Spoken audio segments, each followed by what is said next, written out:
Hello guys, back to back my YouTube channel पर आप सभी लोग का स्वागत है। तो आज की इस वीडियो के माध्यम से मैं आपके लिए QFP का सेव डाटा कैसे बनाते हैं। तो सबसे पहले आपको एम्बेडेड सॉफ्टवेयर ओपन कर लेना है। यहाँ आपको करंट जॉब ओपन कर लेना है।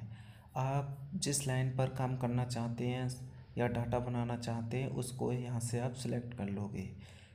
यहाँ से आप सारे मॉड्यूल ओपन हो जाएंगे। आपके जिस मॉड्यूल में काम करना है वो सिलेक्ट कर लोगे।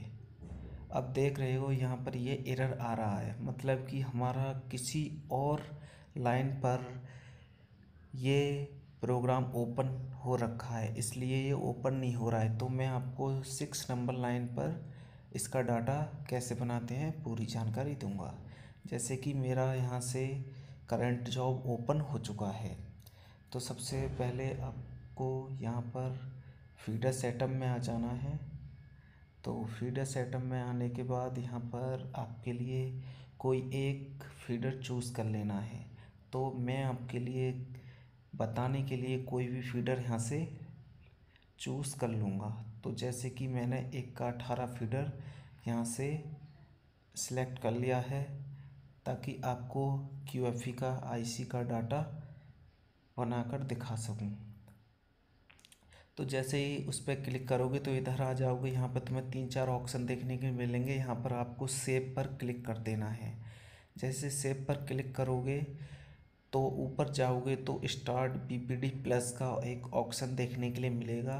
तो वहाँ पर आपको 3 डॉट पर क्लिक कर देना है। तो जैसे 3 डॉट पर क्लिक करोगे यहाँ से आपको PPT प्लस ओपन हो जाएगा। जैसे PPT प्लस ओपन होगा यहाँ पर आपको यस कर देना है। यस करने के बाद हमारा PPT प्लस सॉफ्टवेयर ओपन हो गया है। यहाँ से ओपन फाइल, मतलब कि यहाँ से जो हमारा इमेज है हम उसको अपलोड कर लेंगे। तो मैं यहाँ से इमेज को अपलोड कर लूँगा। तो सबसे पहले आपको स्क्रॉल डाउन कर लेना है। तो यहाँ से स्क्रॉल डाउन करके आपको अपना डाउनलोड किया गया इमेज यहाँ से उठा लेना है। तो जैसे कि यहाँ से मैं इमेज को ओपन कर लूँगा। तो इमेज को ओपन करोगे तो यहाँ यस और नो, तो अगर नो करते हो आप तो पुराना डाटा हमारा डिलीट नहीं होगा। यस कर देते हो तो आपका करंट में जो चल रहा है वो डिलीट हो जाएगा। तो यहाँ से देख सकते हो ये आपको ऑटोमेटिक कैलकुलेशन, यहाँ से ऑटोमेटिक कैलकुलेशन करेगा इसकी बॉडी के अनुसार। ये 2 कैलकुलेशन होते हैं, फर्स्ट और एक सेकंड। तो आप दोनों को करके देख लें बारी बारी से। तो यहाँ जो आपको कंफर्टेबल लगे उस पर क्लिक करके आप इसको सेट कर सकते हो। तो मैंने यहाँ से ऐसा ही किया हूँ, मैंने कैलकुलेशन करके। और यहाँ से आप पिक्चर को थोड़ा जूम कर लोगे क्योंकि सही से नहीं दिखाई देती है कभी कभी पिक्चर। तो यहाँ से आप इसके बॉडी के अनुसार, जो हमारी IC है उसके बॉडी के अनुसार आपको इसकी आउटलाइन को बढ़िया तरह से सेट कर लेना है, जो इसके लेंथ और विड्थ के साइज के समान हो। तो सबसे पहले आपको यहाँ दिख रहा हुआ बॉडी को इस प्रकार से नीचे करने के बाद अच्छी तरह से सेट कर लेना है। इसमें आपको 2-4 मिनट एक्स्ट्रा लग सकती हैं, कोई बात नहीं, लेकिन बट आपका एक डाटा एक्चुअल में अच्छा होना चाहिए। जो भी आप विज़न चूज़ कर रहे हो वो उसके अकॉर्डिंग ही होना चाहिए। जैसे कि हमारी जो IC है हम उसी के अकॉर्डिंग उसको विज़न को चूज़ करेंगे। जैसे मैंने यहाँ BT70 विज़न चूज़ कर रखा है, तो उसी प्रकार आप भी यहाँ पर सही विज़न चूज़ करें। इससे क्या होगा कि हमारा डाटा तो सही बनेगा और मशीन में बार बार एरर भी शो नहीं होगा। तो आप देख सकते हो यहाँ पर आपको IC के पैड टू पैड चूज़ कर लेने हैं। पूरी बॉडी नहीं लेनी, आपको बॉडी नहीं लेनी, पूरी लीड लेनी है यहाँ पर। तो मैंने ऐसा ही किया है, यहाँ पे मैं पूरी लीड ले रहा हूँ। लीड पूरी देख लोगे, किधर से भी थोड़ा 19-20 तो नहीं हो रही। तो आपको यहाँ से अच्छी तरह से इसको फिट कर लेना है बॉडी आउटलाइन को। अगर थोड़ा बहुत एंगल आ रहा है तो एंगल को भी आपको सेट कर लेना है। अगर एंगल को आप क्लियर करना चाहते हो तो डबल क्लिक करने के बाद एंगल यहाँ से क्लियर हो जाएगी। तो देख सकते हो यहाँ पर हमने पूरा सेट कर दिया है। अब जो भी है आपको यहाँ लीड कितनी है, मतलब कि कितनी पिनों की आईसी है, तो सारा कुछ गिन लेना है। और जो हमारी पहला इसका शेप है किसी भी कंपोनेंट का, उसको यहाँ से आप डिलीट कर दोगे। तो इस प्रकार आप यहाँ से इसकी लीड पर क्लिक करोगे। यहाँ आपको क्वांटिटी के लिए मांग रहा है, तो आपको जो एक्चुअल क्वांटिटी है आपकी आईसी में जितनी क्वांटिटी दे रखी है लीड की, वो आपको यहाँ से सिलेक्ट करके इसमें डाल देनी है। जैसे कि अभी मैंने जो गिना था वो 12 की करीब में इसकी लेग थी, तो मैंने 12 लेग यहाँ से सिलेक्ट करके बना ली है।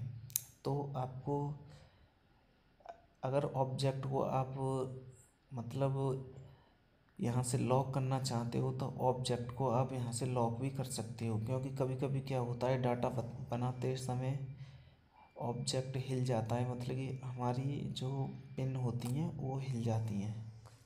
तो यहाँ से आपको सही से कर देना है। तो हमारा ऑब्जेक्ट भी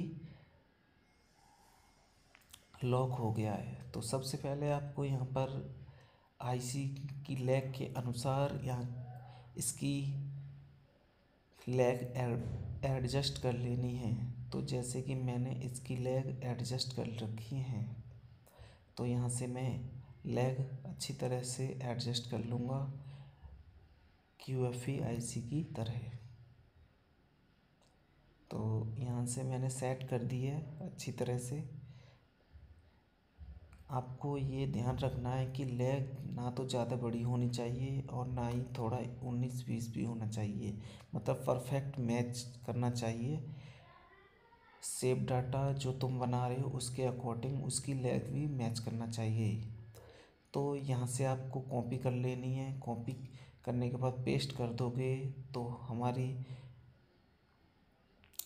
लेग ऑटोमेटिकली जो अपर साइड की लेग है वो बन जाएगी। तो यहाँ से आपको एंगल चेंज कर लेना है।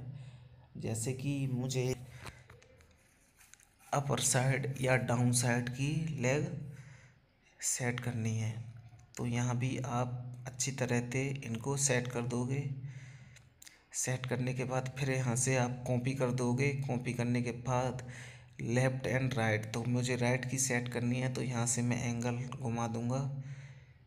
तो आप देख सकते हो यहाँ से एंगल को घूम चुकी है और मैं यहाँ पर आईसी की लेग को लेग से मैच करा दूँगा। इसी प्रकार आपकी अब लास्ट लेग बची हैं, तो उसके ऊपर भी मैं कॉपी करके पेस्ट कर दूँगा यहाँ पर।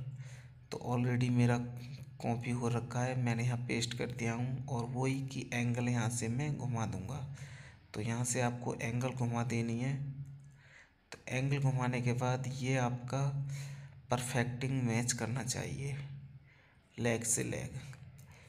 देख सकते हो, अगर तुम्हें 19-20 कुछ महसूस हो रहा है तो यहाँ से आप कर सकते हो। यहाँ से बॉडी दे दोगे। अब देख सकते हो आपका डाटा एकदम परफेक्ट बन चुका है।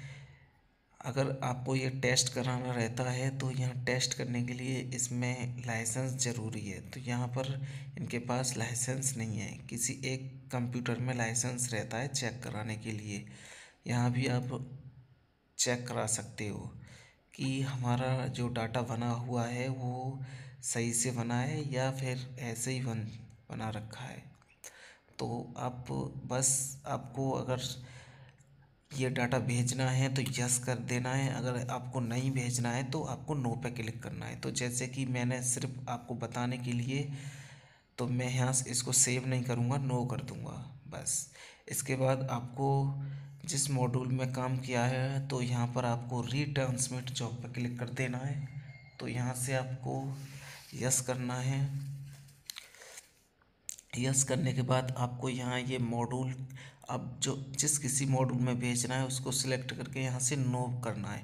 नो करने से ये फ़ायदा होता है कि बिना डाटा चेक किए हमारा डाटा मशीन में ट्रांसफ़र हो जाएगा।